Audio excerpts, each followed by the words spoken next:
Siomra Beag.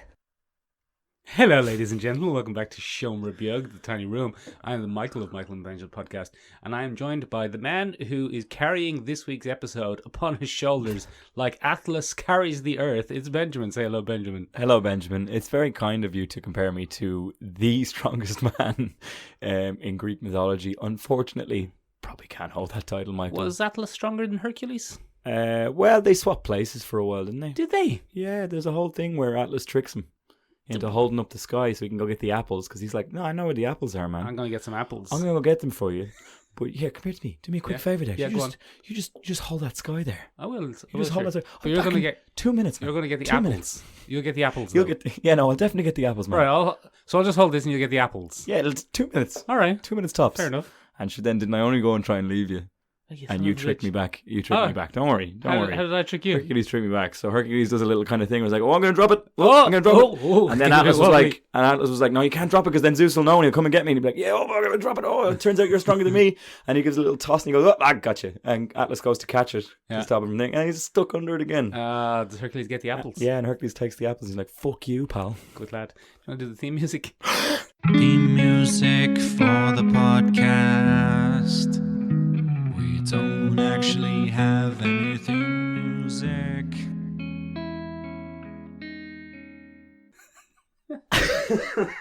Very good. That was a great start to Bit the of podcast. Bit of myth and legend there for you at the beginning. Benjamin, speaking of myth and legend, would you be happy with the casting rumour of Rihanna for the new Poison Ivy? Yeah, sure, why not? Yeah, me too. That'd do. I've nothing against that at all. Yeah, that'd be fine. Rihanna has occasionally done some stellar acting. She was one of the more enjoyable things about Valerian. I did not like Valerian. But Valerian's a terrible film. Yeah. But, you know, the Bubble character was great crack. Did you think so? She was an odd addition. She was, spoilers here for a film that was out 2 years ago and no one saw, one of the most pointless deaths in cinema history. Ever. It was just so she wasn't... See, I think what happened was Luc Besson made her a bit crushy on our main man... Valerian, is that his name? Well, yeah, that's his name, yeah. It doesn't make any sense because he's a little troll man. He's a little troll man. Dane DeHaan. Dane DeHaan. Not a bad actor, but not your typical heartthrob. Not really your leading man. Certainly didn't believe Cara Delevingne was into Dane DeHaan. No. But anyway. There was more of a brother-sister thing going on. Yeah, that's what I felt. But anyway, look, that's not the way the script saw it. I think he made it a bit too flirty and he was like, well, I can't have him sleep with Cara and Rihanna. That would be... Because that'd be weird later. So it's like, well, look, I'm just going to take a molecule-shifting creature and have her die from a blunt trauma attack. Didn't she fall on a pipe or something? Yeah, she falls in a pipe. Doesn't make any sense whatsoever. She's a bloody shapeshifter. Surely she's an amorphous blob when she's not in form. Hey, don't call Rihanna an amorphous blob. No, not generally, Michael, in the movie. In the movie, Michael. Yeah. But yeah, I would like to see Poison Ivy with Rihanna's classic Barbadian accent. I would be. That would be good. You're not going to do it, are you? No, God, no. Oh, good. I'm not that kind of podcast co-host. Committed incel, but I won't actually engage in overt racism. Got a lot of comments about that last week when I called you. A lot of people chimed in on that. Some people were in support of that statement, and some people were very against it. So I'm a divisive figure, Michael, in the Michael and Benjamin's fan world. Speaking of incels, Ben, we just watched the trailer for Watchmen, the new Watchmen. We did, yeah. And that will probably feature some incels. That's got some fairly hardcore Antifa versus Proud Boys vibes going, doesn't it? It does, doesn't it? Mm. And a bit of detention of terrorists vibes going on as well. We don't have to do that with terrorists. Not a lot of Watchmen vibes, though. No, the Watchmen vibes are firmly out the door. There is one little reference to the black... I can't remember what it is. The Black Pirate? Is it the Black Pirate? The side mini-series, the side series. We're talking about the new trailer, Ben, which was released yesterday. Yes, for HBO's Watchmen, which will be out on October 20th, as it turns out, which we both found out. Quite soon. Yes, quite soon. Look, it looks interesting, but they are very heavily leaning into America's current political climate by the looks of things. Yeah. We've got some police officers acting the Mickey. Yeah. We've got some terrorists. Some on-side vigilantes. Some state-sponsored vigilantism. State-sponsored vigilantes, yeah. And they seem to be all working together to track down the threat from inside. There's some very strong conspiracy theory vibes going through there. There's an egg with some images in it, and there's a guy inside wearing a Rorschach-esque mask. His name appears to be Shining Mirror, Reflecto Man. Reflecto Man, classic superhero name. And I think one of the more interesting things is it looks like we have our grassroots Rorschach guys coming back, and they're calling themselves the Cavalry. Calvary. Sorry, which is a Christ reference. Yeah, The Hill of Calvary. I think so. Is Rorschach now like a Jesus figure who sacrificed himself to get the truth out? And they want the chaos that Rorschach attempted to spiral out of the world by sending his journal to that newspaper, only to have it come out and undermine Veidt and everything involved. I thought the key thing about Watchmen, the comic book and the film The Watchmen, is that there is one superpowered being. Just the one. Yeah, and this doesn't seem to have that. It just seems to be a show about unpowered vigilantes. Yeah, in the aftermath. Who's Jeremy Irons? Jeremy Irons is Ozymandias. Oh, is he? He's an older. Oh, that's a good call. Look upon my works, ye shitey. and balls. And yeah, you little bitch. Jeremy Irons actually classically wouldn't say that on set. He said, "No, I'm Jeremy Irons. I'm not doing that." Noted actor Jeremy Irons. Ben, speaking of Jeremy Irons, have you seen any of the TV show Pennyworth? No. We're just ignoring that, aren't we? We're just ignoring We're just that. pretending it's not happening. I think everybody is, though. Yes. No one has ever...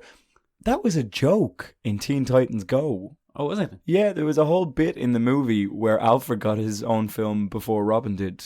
Oh. And then they went and actually did it. Somebody watched that and was like, actually... Well, it's a TV show. We could, yeah. I think it's following on... I don't know. It's an alternate universe one where Bruce Wayne and Pennyworth are swinging 60s buddies. It's not It's Bruce Thomas Wayne. Wayne. Sorry, Thomas Wayne. Yeah. Thomas Wayne.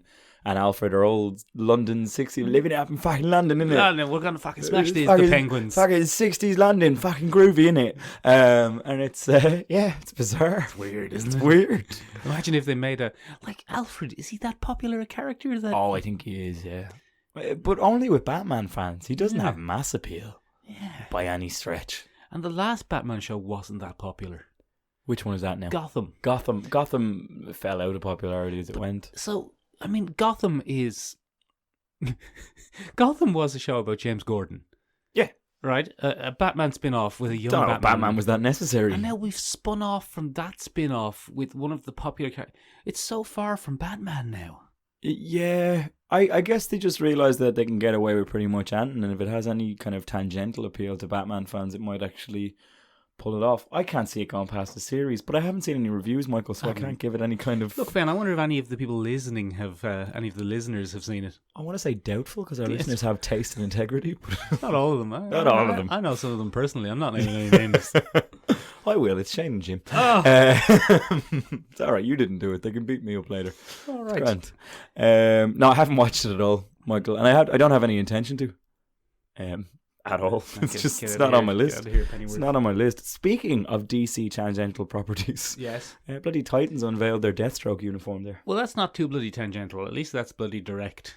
Yeah, bloody Lord, what's his name? Jorah the Explorer is Batman. That's a weird one.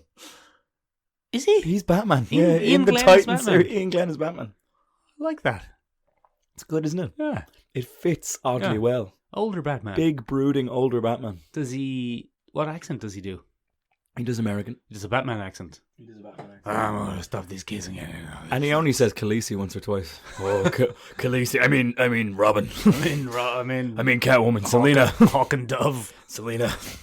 Yeah, so he does it once or twice. But it's, that's been unveiled, and the uniform is quite unusual, Michael. Looks like they're going with the classic chainmail Deathstroke. There's some strong chainmail vibes. Scale mail? Scale mail, is that what it is? Is there a scale. difference? Chainmail is made of chain. Scale mail is made of scales. Could have figured that out from the name, Michael, couldn't I? Yeah, exactly. Could have figured that out from the name. Captain America usually... It's embarrassing. John Cassidy, I think, was the artist who... I don't know if Captain America always had scale mail or John Cassidy kind of... Gave him a bit of scale mail. I think he did. I think Captain America's top part is supposed to be scale mail. Okay. Little It plates. sounds like a nasty infection. It does. Yeah, it does. Oh no, I've got scale mail, lads. Jorah the Explorer had it, I believe, in the Game of Thrones. That's why they picked him. They were like, look, scale mail. Captain America, Khaleesi, Catwoman, Batman. Oh, Selena. The whole thing. Oh, Selena. I will serve you. Is that what he sounds like? Yeah, a little bit.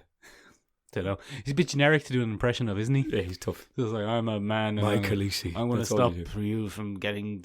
Look out for the bloody fellas on the horses over Yeah, there. scale mail. Look out there, lads. What are we doing? But anyway, the uniform was unveiled. It's a little bit away from a classic. I'm gonna just take a little bit of issue there with you calling it a uniform, because a uniform implies that more than one person is wearing it and that it's uniform. Oh, look, Captain Pedantic's back in the room. Look, Ben, there's no need to be pejorative. A suit, maybe, a costume, a rig out. Yeah. What the fuck is a rig out? A get up. What? Well, anyway, Deathstroke's new get up is, it looks like it's straying a little bit from the classic kind of thing. Less streamlined. It looks like we're going to have a buffer kind of Yeah, he's got Deathstroke. more shoulder pads. He looks a bit more like a video game character. Well, he does in the comics a lot of the time as well. Certainly in the Rebirth reissue of him, he was a big buff hockey player. Yeah. Kind of guy with a sword. Yeah, he'll be fine. I liked it. I thought it was fine. It'll be interesting. Yeah. The only disappointment is not friend of the podcast, Manu Bennett. Yeah, noted friend of the body who might be me if you watch our Comic-Con videos. But yeah, sure, look.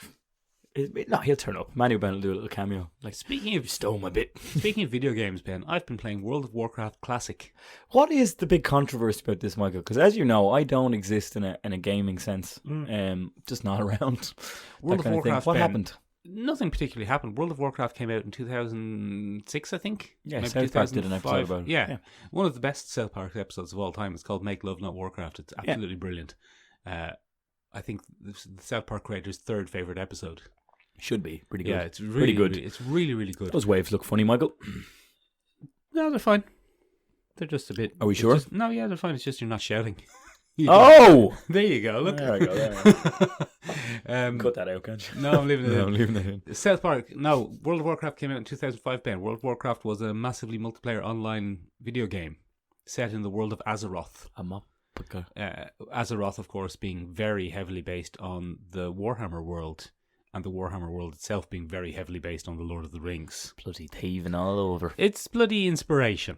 Well, there's an interesting story about Warcraft actually, that it was initially designed as a Warhammer game, but they couldn't make an agreement on the license. Oh, really? Yeah, so they created their own world of orcs and humans and You trolls. are a mine of information, Michael. I'll tell you, Ben, I just surf the internet a lot.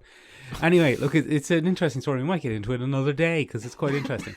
But, Ben, when World of Warcraft came out in 2005, 2006, it quickly became the biggest, most popular, massively multiplayer online game of all time. It kind of defined the genre of massively multiplayer online role-playing games. And over time, 7 expansions for it have been released. That's quite a few. It is quite a few. And it's been active. It had a player base of millions for more than 10 years. It's incredible. Good for it. What an achievement in the gaming community. One of the 3 or 4 most profitable video games ever made. Wow. Like Pac-Man, Street Fighter 2, World of Warcraft. Your classics. Yeah. Anyway, the game, Ben, has changed massively over the course of 13 years. Every expansion introducing new mechanics, new core gameplay loop, new Not to races, everyone's preference, from what I understand, Michael. No one really knew how much they missed the old game until people started playing on private servers. And they would load up an old copy of the game. Well, you can't. You see, the game runs on server end, so someone needs to get the code for the old version of the game. Okay. Luckily, some people had that saved, and they could. Of course, they did. And they could play the old version without all the expansions and knickknacks. And Blizzard, the makers of the game, realized there might be some bloody money in this. As companies often do, Michael, as companies often do. Oh, we could make some profit here. We could make a bit of money. So they released the game.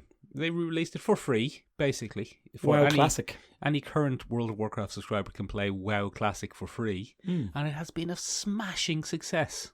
Good for them. It's a much more social experience.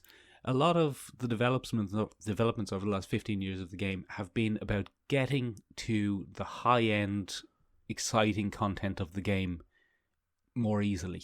Okay. For example, you can buy a boost that will level your character to almost the maximum level straight away. Well, that's silly. Well, people want to play that end game content. Okay. That's sweet end game content. Exactly, because that's always been the aspirational for some people, but the inspirational point of the game is to reach the end game and kill the big, huge bosses and stuff like that. Yeah, okay. But people have forgotten that the reason the game was massively popular is the grind, Michael. Getting there is fun and social, and people are talking to each other. Pejorative. Yeah, very pejorative. But yeah, it's been a pretty big success. I'm limiting myself to an hour or 2 a day. Because have you been playing it an hour or 2 a day? No, but when I do play, I play no more than an hour or 2. Because you all right? Ben, World of Warcraft and I have a long history, which I won't get into now. Oh, really? Are we doing a Warcraft special at some point? We'll do a Warcraft we special. should. We'll talk about the two That times. sounds great. The 2 times I stopped playing Warcraft because I stopped washing. But we'll talk about that in Jesus another episode. Christ. Okay, wow, exciting. Speaking of people who don't wash, that Hitler was a real bad egg, wasn't he? Oh, he was an awful prick. But anyway, why is Mick bringing up Hitler on the podcast? Well, first of all, I'm an incel, Again. and I probably have some kind of interest in that somewhere along the line as an incel. You're taking that personally. Well, it just hurts, Michael. I would argue that I'm quite the opposite of an incel. But An sure, look, outsell. an outsell. I'm an outie, not an innie. But Taika Waititi has a new movie coming out with Miss Scarlett Johansson, and a cast of what looked to be a ragtag ensemble of great little character actors. Yeah, and kids. And kids. It's like if Wes Anderson had a sense of humour. It's pretty interesting. It's Jojo Rabbit, and it's about a young man enrolled in the Hitler Youth, Yeah. who has Hitler as his imaginary friend. Yeah. And the best thing about this, Michael, is Taika Waititi is playing his imaginary friend Hitler, and he has blue contact lenses in, and he's paled his skin up. Yeah. Because, as you and I both know, Little mustache. Taika Waititi is a native New Zealander.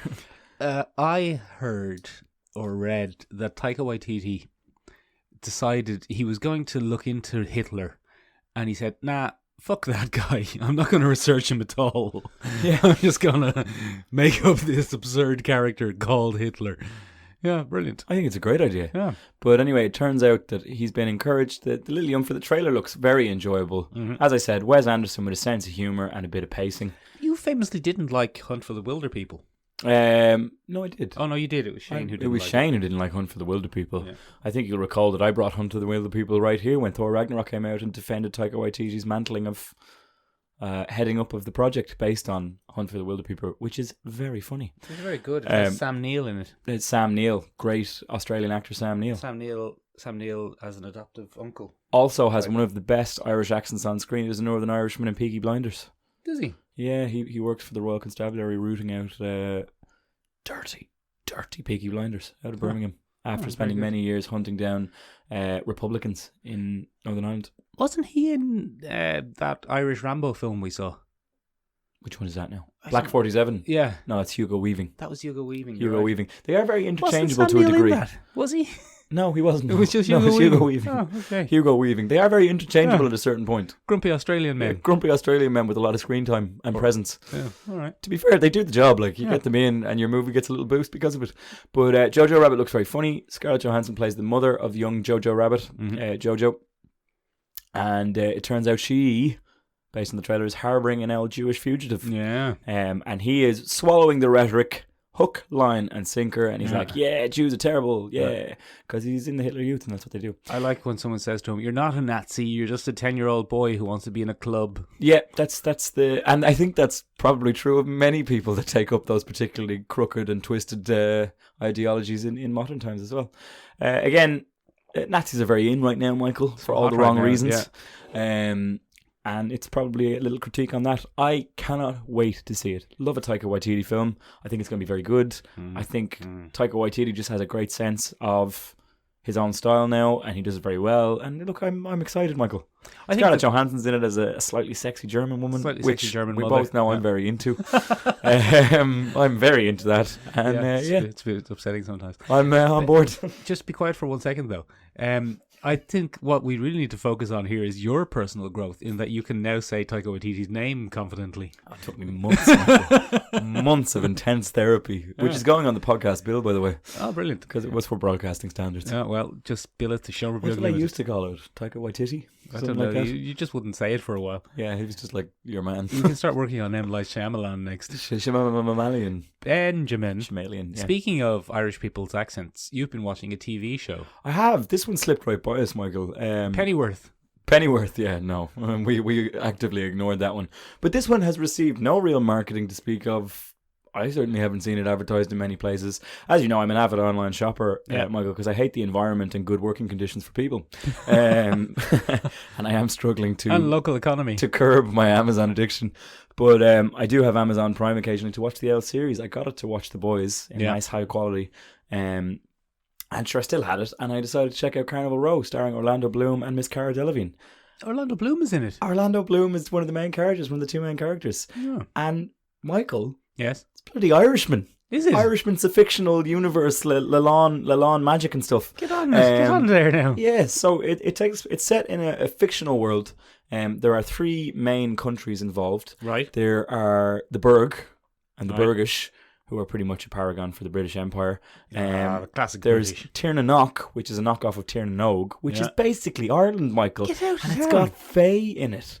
And it's Miss Cara Delevingne, Michael. Yes. It's a bloody Irish accent. And Michael, Yes. it's not shite. I nearly fell over. I was like, oh no, they're not going to try and do an Irish accent with the whole... It's not shite, I Michael. think Cara Delevingne is quite good at accents. Didn't she pull off a believable American a couple of times as well? Fucking is. She's fucking great at it. She plays a border town style accent, and she's real northern and tough, and she holds that accent for the whole series, Michael, and does a great job. There are several great Irish accents knocking around. Are there any Irish people? No. They just cast lots No, of they English just people cast as lots Irish of English people. people as Irish people. Oh, that's There's a good. South African woman who plays a Haruspex, which is a really obscure witch kind of lore thing in a different thing. She does a great job as well. It's Alice Kill something. She's very famous. I'll find her later and we'll talk about her. And my brain just went Your brain blank just there. froze there. Orlando Bloom plays a Burgish inspector Oh, good. called Inspector Orlando- Philostrate, Oh, that... and he's known as Philo. And Cara Delevingne plays a woman called Vignette. And it's bloody great, Michael. It's a great little series. There's a lot of What's it about? chemistry. It's everything you want. So basically, in this particular case, it's all about colonialism and empire and stuff like that. And the Burg is facing off against another country called the Pact. And the Pact are pretty much a paragon for Prussians in World War One. Right. They do all kinds of twisted things to win wars and stuff like that.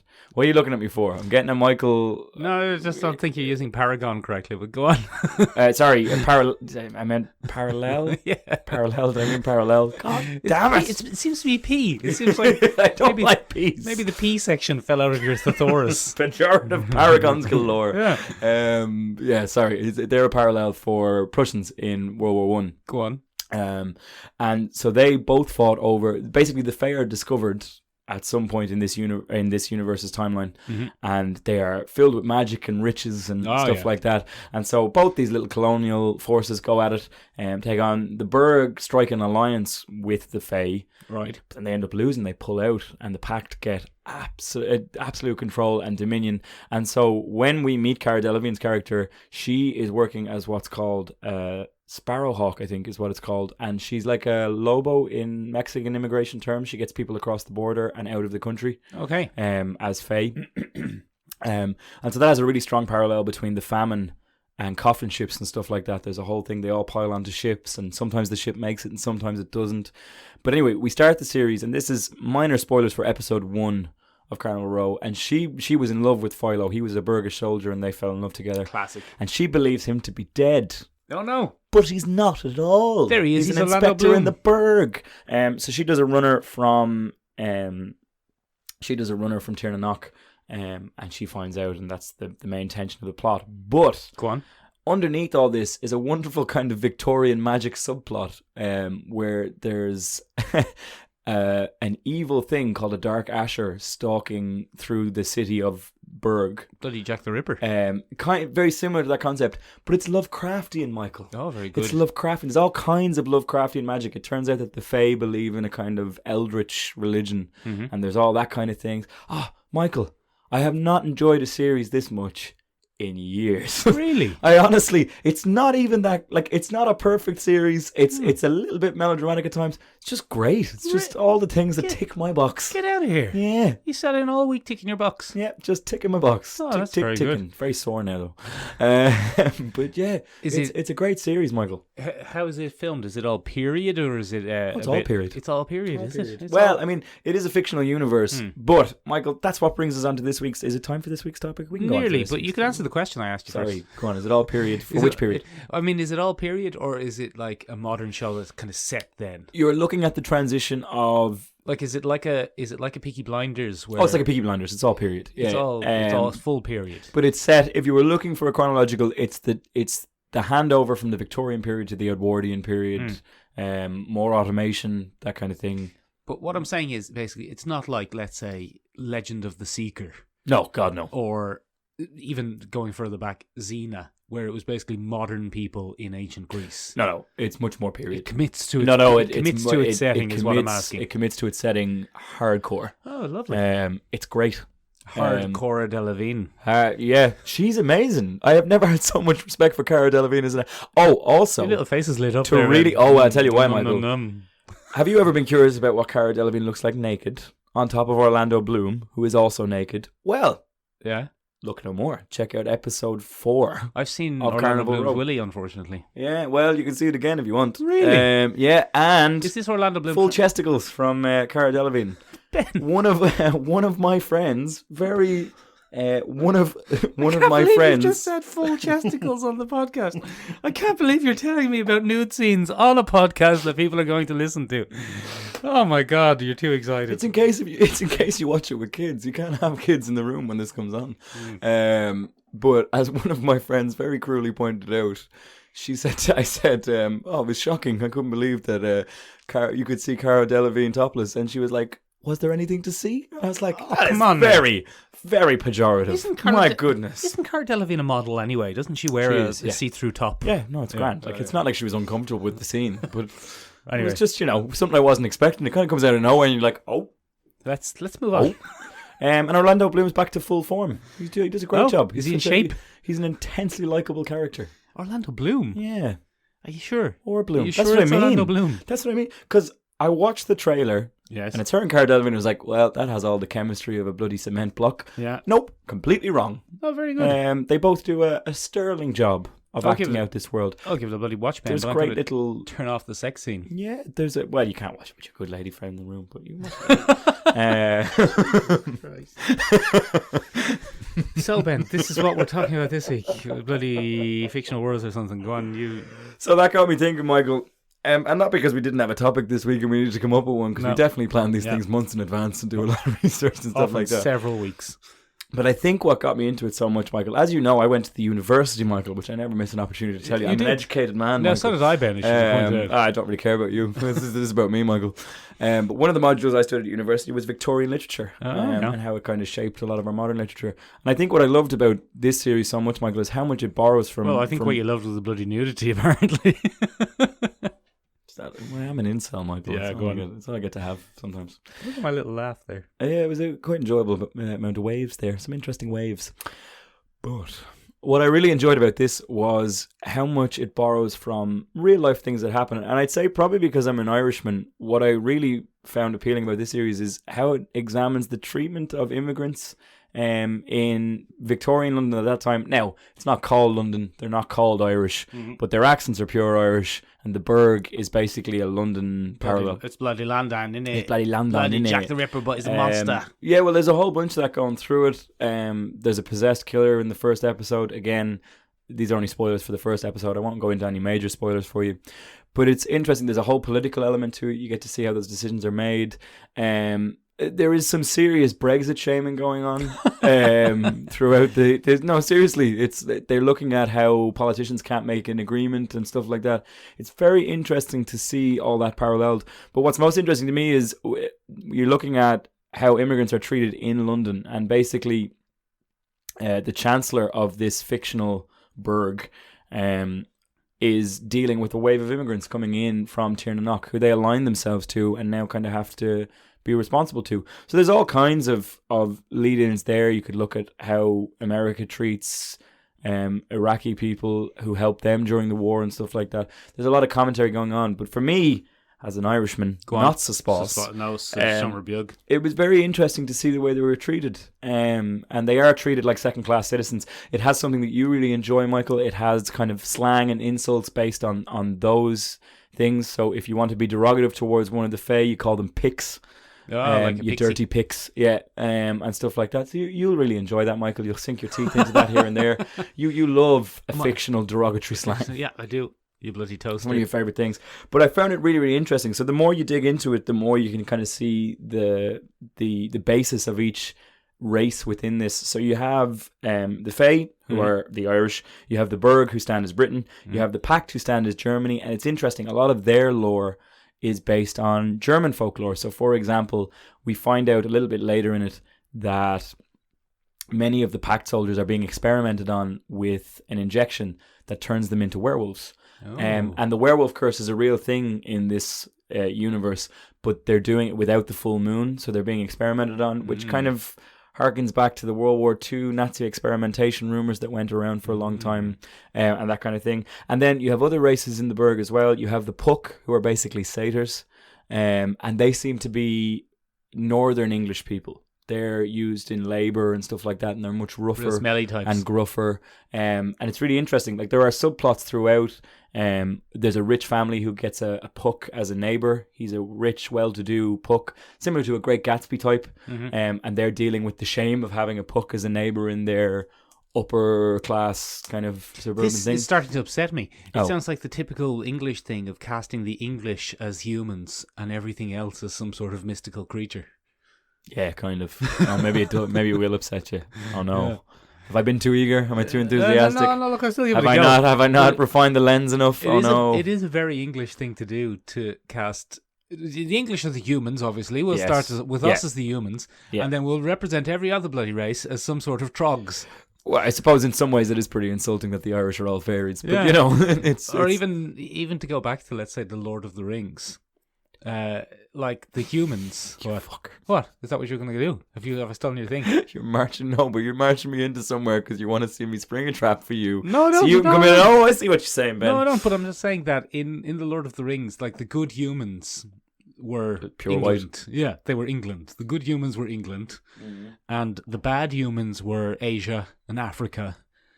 And the orcs, the Easterlings. Oh, the Easterlings were Asians. Oh, the big elephant guys. Yeah, they're basically an Ottoman parallel. They were kind of Ottoman. Yeah. They weren't Easterlings. They were, what were they? The Easterlings are the guy. No, I think you're not wrong. I think they are the Easterlings. The Easterlings were the guys in the gold armor who marched in I phalanxes. don't know them well enough. Yeah, well, I can't remember who the guys. Haradrim were the guys on the elephants. But they were kind of North African, Turkey, that kind of thing. Assassin kind of thing. Yeah. Yeah, and even if you, the bloody the feckin' the hobbits were the home counties of England. Yeah, bloody Cornwall and and you know it's a pretty common thing in British literature to make the standard baseline humans are the English. I think one of the more interesting things that you'll see in Carnival Row is that the people in the Burg are not likable. Right. The racism, the anti-immigrant rhetoric is turned up to 11 in a very real sense, and there are very few likable people in the Burg. Yeah, I see what you're saying. No, it's apologist to a degree. Yeah, and I get where you're coming from. Yeah, I've kind of taken the wind from my sails, Michael. It's a bit apologist. It's a bit like, but we're the humans, obviously, but we're terrible humans. It's terrible the way we're treating those other folks, isn't it? Oh, tits. I will say that it's not. It is the English, but it's not white people. There are many different races and classes represented in the Burg, but it's all English. Yeah, I get what you're saying. The English are the humans, and the other people are some sort of. Who's dwarfs? There are no dwarfs. There will be dwarfs in later series. Yeah, They'll probably be the Scottish. That'd be great. That'd be great. Well, that's good. I don't know if it was Tolkien who made the decision that dwarfs were Scottish, but the Lord of the Rings movies definitely made that call. They're definitely Scottish, Northern or Scottish, or anyway. Yeah, Billy Connolly's. Well, I mean, I think we all live in the shadow of Lord of the Rings to a degree because he was one of the first ones to really lean into it. But I think what set this apart for me, Lord of the Rings seems to borrow from Orientalist stereotypes on occasion. Go on. I think, as we said, with the Easterlings, the Haradrim and stuff like that, those are stereotypes that we had of Orientalist understandings of what the mystic East and those guys do some weird stuff over there. this is far less that. He borrows from real life events that happened. The guy that wrote it, he was originally writing it as a movie. The guy who wrote it, and I'm sorry I don't have his name down here, but Amazon gave him the option of turning it into a series, and he realized as soon as he was given that option, because he had so many ideas, he was like, oh yeah, series makes a lot of sense. The tight 8, which we like here at the podcast. Oh, I like a tight 8. Tight 8. Ben, what makes it not just the movie Bright? But 200 years ago. Because it's, I think there's a lot more. Other than it's good. Well, other than that, I think it's a lot more escapist. Right. In that it's in a time period that we don't necessarily relate to. One of the things that kind of irked me about Bright was like, oh look, this is us, but he's got makeup on his face. Yeah, orcs are immigrants. Orcs are immigrants. Look at that. Look at that. We all know that. They're in a gang. It's not like that.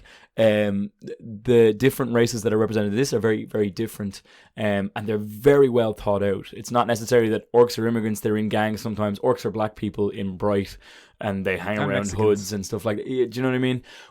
They didn't have that in this. One of the interesting things I find that makes for a good balance is he takes parts of one culture and he mixes them with another. So the Fae seem to be a lot more... They're Irish in accent, and some of their symbolism is a little bit like that. Do they wear normal clothes or do they wear rags? No, they don't wear rags at all. They're Good. Tibetan. It's like a Tibetan-Irish fusion. It's a really unusual thing. He's taken a lot of different things and kind of fused them together. But I think what makes this very solid is he's not banking on you understanding the stereotype of anything. Right. So the Irish... The accent is there to give it a kind of regional flavour, I guess, to a degree. And some of the events that happen to the Irish are there. Right. So this idea of having to leave your own country is very much paralleled with famine, coffin ships and stuff like that. Finding your place in a city that doesn't want you is very much part of the Irish Navy experience in the early... I can't remember exactly, this is going to burn. Days. In the early days, yeah, let's just say that, in London. But they're not like, oh, well, family's the most important thing and we all sit around and join together. Have a potato! It's not like that. Will you have a potato? At all. And it's the same with the Puck. The Puck are not, they don't believe in hard work or anything like that. They are forced into this kind of labour because they suit that kind of thing. No, okay, sorry. Like that was a strong, no. Is that what you feel about people from Northern England? Shit. You fucker. That's not what I meant. But anyway, yeah, I think it's really good. When the Puck go out at the weekend, do the women not wear coats? Sometimes, yeah. No, the Puck don't go out. They are really second-class citizens on top of the Fae. It's like that kind of thing. But it's interesting to see the whole war parallel, and I think that might be what sets it apart from stuff like Bright. When we do this kind of thing a lot, what we do is we have, oh, well, these guys are Mexicans. Yeah. We don't say that, but they basically are. They have the same culture. They have the same this. This series parallels events a lot more. So you get a lot of World War I aesthetic when we do flashbacks to Tiernan Knock and stuff like that. There are some great horror elements. And then occasionally just goes off the wall and does Victorian yellowback kind of Penny Dreadful kind of stuff. What's a yellowback? A yellowback is what they were originally published as. So when we had... the famous monster things like the Mummy or Dracula or something like this, these were considered to be sensational and cheap literature. Yeah. And the cheapest way to do them was in paperback. Right. But those paperbacks would be yellow. That was the typical cover. It was yellow with red ink. And that's how you knew you were dealing with one of the Penny Dreadfuls, the cheaper Penny Dreadfuls. So it spawned the term yellowback. A yellowback novel is similar to a Penny Dreadful, but it might not be gothic. It's cheap pulp literature that could be consumed. How similar is this series to the TV show Penny Dreadful?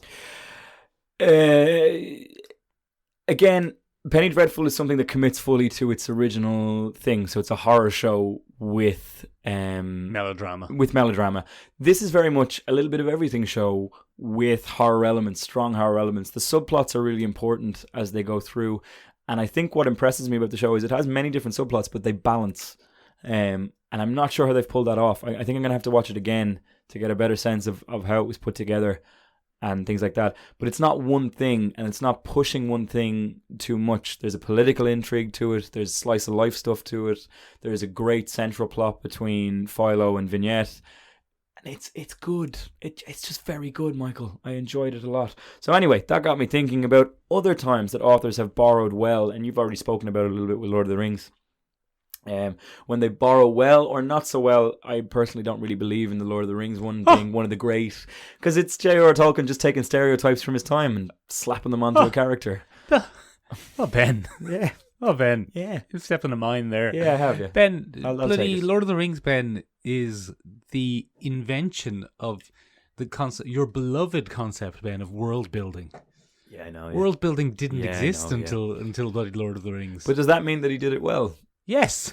Are you sure? Did it so well. He just pioneered it. No, he did it so well that he invented a genre. Fair. Bloody did he do it well. Fair. It's still great to this. People would love to live in the universe of the Lord of the Rings. Would J.R.R. they? Yes. Really? People on our bloody Instagram said they would. Yeah, I know, yeah. I just ignored those ones. I think you actually did. You didn't yeah. respond to them. It's just like, nah. Yeah, there's a lot of people who would love to live in the world of the Lord of the Rings. Would they, though? They would, yeah. Would you die? You might not die. People always think they'd be an elf. They wouldn't be an elf. They'd be a hobbit. You might be a hobbit, but 2 breakfasts. Well, that's true. Oh, a world in which 2 breakfasts were good. No shoes. It'd be great. No shoes and 2 breakfasts. It'd be No brilliant. shoes and 2 Also, breakfasts. although you would be short, you'd have very little contact with the outside world, so like you wouldn't really realise you were short. That's what Britain wants now, isn't it? It's bloody, Ben. It would be like what happens to us when we go on holidays to Holland. Ah, for fuck's sake. Why are they so tall? They're ents. The Dutch. They're They're so ents. tall. They're bloody big. But yeah, bloody J.R.R. Tolkien, Ben, he invented world building as far as I'm concerned, and that's based on no research. Good, great. Good. That's good, because most of my opinions are never based on research, Michael, as you know. So there you go. Welcome to the club. Yeah. But it got me thinking, and so I put the question out to our Instagram. We got quite a few good little jump on ins there. Yeah, we got some good Go on. insights. Go on. One of the great ones that I found was Firefly. Right. That was from friend of the podcast, Jim. And Firefly is a great example of this. Again, it works really well because it's not based on a general stereotype about a race of people or a particular country. It's based on real-world events that people can draw a link to. And in this case, it would be the Civil War, Michael. The Civil War and kind of the Old West being overrun by civilization. And one of the really interesting things, and I suppose what makes Firefly so interesting, is they make us root for the browncoats, who would be the Confederacy. Yeah, but by there's no our slavery. standard. Well, there's no slavery, but it's still the guys that went against it. They just invert the classic story that we know where, well, I'm not going to say anyone was right in the American Civil War, but the slave owners were pretty poor. Plugs. Not a great system. Not a great system. Not a good. Yeah, you shouldn't own humans. Not a winner. But the browncoats are kind of more libertarian. They want their freedom. They want to be out and about doing their own thing. Nathan Fillion just living it up. To be honest, I never really saw it as an allegory of the American Civil War. I always thought it as an allegory of the encroachment of civilization upon the Wild West. Fair enough. It's the last days of the Wild West story, I thought. Yeah. Now, because it is set post the war. Yes, and that's what I was referring to. There's always this conflict that we get sometimes glimpses back to, but not really. Yeah. Of people who fought in the war. What was Jim will be able to answer this because I don't remember. What was the motivation of the war? What was the Coalition of Planets is coming together, and they want to bring the border towns into this coalition, and the border towns are their own independent little enclaves, and they don't want to be part of the. There was no moral underpinning to the war. I don't know if there's much moral underpinning to it. No, there definitely is. I think that corporation is very evil, and that's slowly revealed over the course of the series, and it becomes much more It becomes much more of a globalist conspiracy. That's the ASMR 5-minute break brought to you by Michael of Michael and Benjamin's podcast. They actually cast me originally as River Tam. Did you? Did they? But I couldn't do the splits. Yeah, it was unfortunate. You tried though. Yeah. And that's why you have to sit down when you pee. I don't have to sit down. I just treat myself to a nice little sit-down pee. And no one should shame you for that, Michael. No one should shame you for that. But I will. Michael sits down when he pees. I do. It's fine. It's relaxing. Anyway, we had some other good examples. Game of Thrones famously George R.R. Martin makes no secret of the fact that he bases quite a few things on actual historical events. The Red Wedding is based on a real event that happened. The War of the Roses. The War of the Roses has been a huge source of inspiration for a lot of Game of Thrones. And again... The Game of Thrones, though, Ben, you could see people living in that universe. Well, it's a lot more stable than something like Lord of the Rings. Hold on a second. Lord of the Rings would be a perfectly fine universe to live in. No, it wouldn't. It's a perfectly There's a fine huge universe. evil, malevolent force that's constantly trying to claw its way back. Yeah, well, we have that here. It's called bloody fascism. Hey! Hey! No, We're going to get a bunch of comments, you dirty virtue signaling cooks. That's what we're going to get. All my incel buddies won't talk to me. How can we be cooks and incels? It doesn't make sense. What was I saying? But Game of Thrones is pretty real world. One of the things I like about Game of Thrones and Lord of the Rings and stuff like that is the universes work. You don't have to do any mental gymnastics to make the universes work. Yeah, okay. They're two very popular They're whole... opposite examples that I have in my head. I wouldn't say you're wrong there. I think they are very opposite. Lord of the Rings is hugely fantastical, whereas... It's not. No, that's what I'm saying. It's not hugely fantastical. Lord of the Rings? Yeah. It's not massively It's got talking trees in it, Mick. It's got very few talking trees. Scottish dwarves. I'm not saying Scottish dwarves aren't real, but they don't carry axes. But the Scottish dwarfs are just a race. They're just people who go about their business. You know what I mean? There's no... They're people who live in the mountains. Yeah. Essentially. Mm-hmm. You don't have to take any leaps of logic to make them work. The presence of dwarfs in the world wouldn't throw you. Yeah, and magic in Lord of the Rings is quite rare and quite subtle. It's the same with Game of Thrones. Well, it's a bit bigger in certain aspects, but yeah, for the most Game part. Game of Thrones magic is quite rare. Yeah, and well, that's the whole thing about Khaleesi, isn't it? She's kind of upset the whole balance of power because she has magic. And even the bloody red women, no one knows. Their magic is so subtle and so rare. No, the red women are the fire witches. From what one now? Oh, that's the old woman who looks like a young woman and occasionally has sex with people. Yeah. What a weird way to describe it. But I haven't seen all of Game of Thrones. I'm not a Game of Thrones fan. Magic in Game of Thrones is pretty rare and pretty subtle. But magic in Lord of the Rings, people sometimes forget, is pretty rare and pretty. There are only. I think the movies probably played it up a bit more than I was. There are only bloody 5 wizards. Didn't know that. Yeah. Oh. There are only 5 wizards in the whole Lord of the Rings world. Are they very powerful? Do they run things? No. Oh. They kind of guide things a little bit from the side. Gandalf is the second most powerful. Corporations. Yeah. Corporations. Lord of the Jeff Rings, Bezos. Lord of the Rings isn't a madly fantastical place to the point where the world can work. Perhaps it's my misunderstanding then. Let's say the Lord of the Rings' greatest knockoff, Harry Potter. Yeah. There's all kinds of implications. That world doesn't work. Yeah. That world, you couldn't live in the world of Harry Potter because it doesn't work as a world. It doesn't make sense. I think that was proven even more intensely with the sequel to Fantastic Beasts and Where to Find Them. It was The Crimes of Grindelwald. The Crimes of Grindelwald.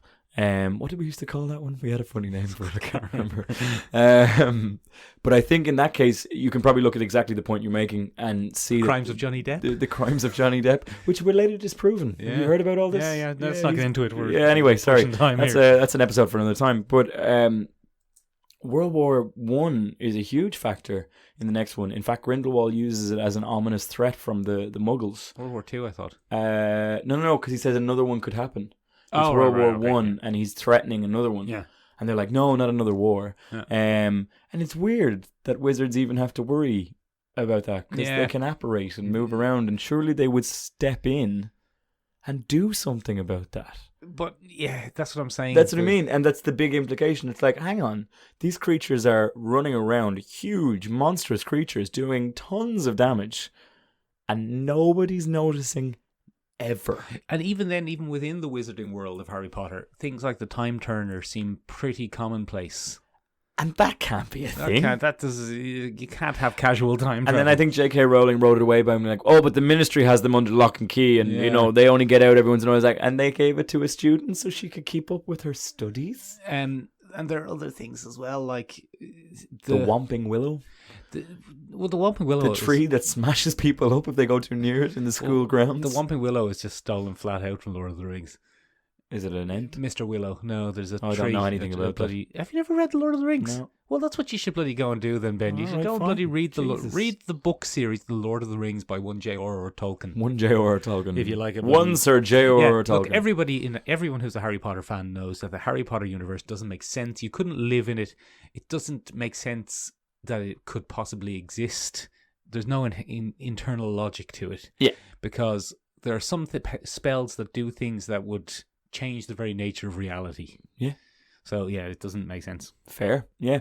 But that's a good example of what happens when you overpush. But then there are other ones that borrow and do the fantastical thing kind of quite a bit. Go on. One of the ones that was pointed out to me was Sandman. Yeah. And Sandman is a great example of when you take real-world examples, in this case mythology. It's not exactly a real-world event that actually happened, but it is something that everyone is familiar with. And again, it's a key event. It's not necessarily the race of the people or a stereotype that we're using to give your character a little bit of flair or something like that, but it adds a real depth to that world. There's biblical references that go all the way down to the ground. There's unusual dukes of hell and princes of hell and stuff like that. There's the whole thing of Morpheus himself, who actually does have a basis in Greek mythology and things like that. It's a really interesting way to deep dive and give a lot of context to what you're doing. And for some people, they understand it, and other people go off and find out about it. But for other people, it just gives that depth of flavor you're looking for from your world-building stew. Is the Sandman universe really a developed world, or is it just a bunch of characters running around in a ruleless world? Depends on what type of character they are. Go on. Some people have to play by the rules, and then other people just don't.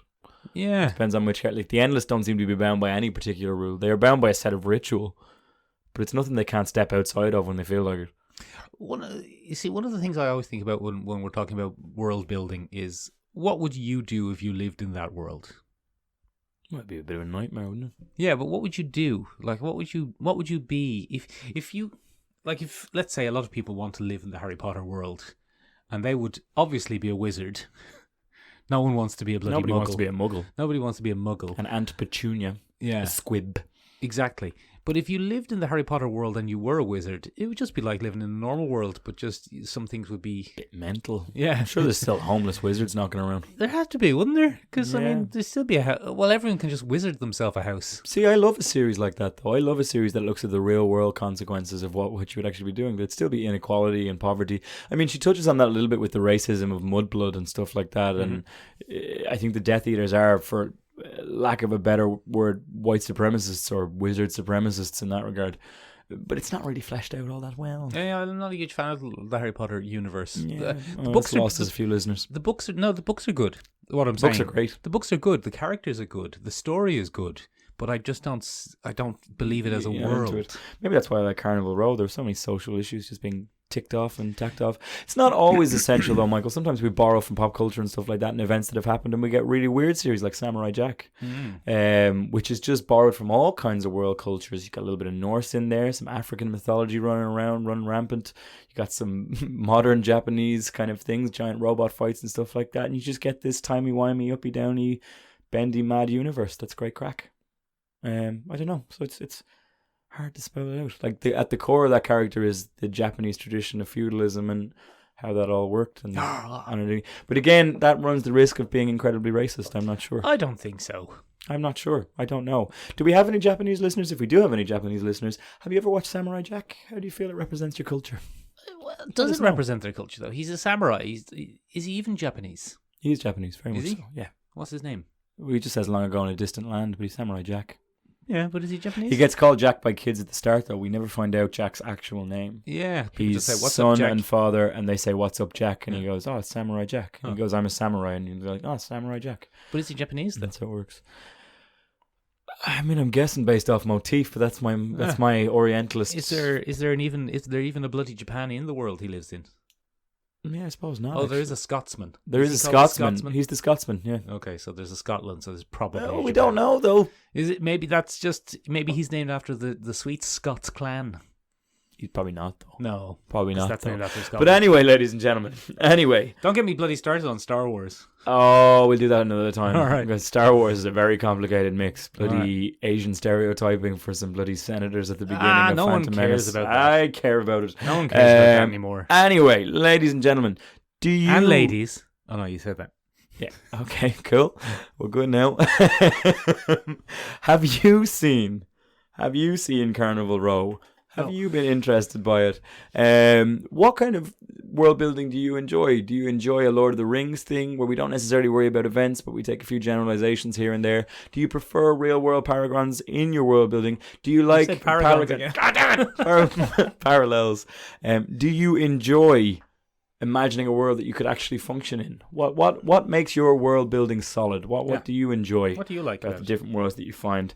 Are you excited about the new Watchmen? We're not. But anyway, middle. Ladies and gentlemen, let us know what you think. Get in touch with us as usual. You can find us on Instagram at What do we want people to tell Michaelandbenjaminspodcast. us? Remember, we wanted people to tell us something if they knew. What's your deepest, darkest fear? No, not that. There was something we wanted people to tell us. Remember, we said maybe the listeners will know. It was literally 20 minutes ago. I have to sketch everything that happens Okay, on this you podcast. keep just spinning your wheels there. We are also at seomrabeag.com, seomrabeag.com. Means tiny room in Irish. You can find us on Spotify, and as always, a review on Apple Podcasts would be absolutely fantastic. Every little bit helps. If you're watching us on YouTube, throw us now a like, give us now a subscription. Go on. You will. Anyway, if you have any ideas for future episodes, ladies and gentlemen, because we are scraping the bottom of a barrel of... No, we're going to do a bloody black cat. Yeah, we're going to have one of Michael and Benjamin's famous elevator pitches next week. And we're going to give you a little movie breakdown for a Black Widow, Black Cat. No, Black Cat. No, Black Widow. Black Cat. Sorry, Black I got Cat. confused Yeah, earlier. Black Cat. Just a Black Cat movie, because we'd like to see that. And bloody Jared Leto's getting his movie, so why shouldn't Black Cat? Exactly. Anyway, that's it from us for this week, ladies and gentlemen. Bye. Bye. Can't find the stop button.